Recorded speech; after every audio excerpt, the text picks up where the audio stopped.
Kapatid, nandiyan ka pala. Ano bang gusto mong pag-usapan? Nga pala, meron ako ikikwento.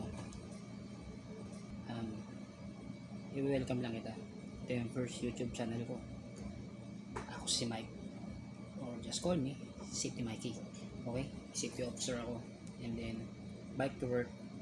Ako na empleyado. Kwentuhan. Meron akong project.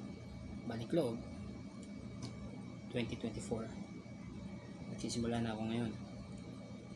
Pero unofficial pa.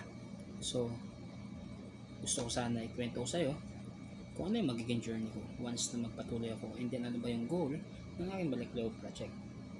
And then pwede rin natin pag-usapan yung about sa trabaho ko. Ano ba ang trabaho ko? Isa po akong professional safety officer, okay, sa isang company. So sana makinig kayo, pakinggan nyo ako. Gusto ko i-share kung ano ba yung ginagawa ko sa trabaho ko, and then gusto ko sana ma-share kung ano yung ginagawa ko araw-araw to give some informations if you want to have motivations. Kung gusto mo yung trabaho o gusto mo yung ginagawa ko, ma-share ko sa inyo. Sana pakisupport yung channel ko. Bago lang ako eh. Safety Mike.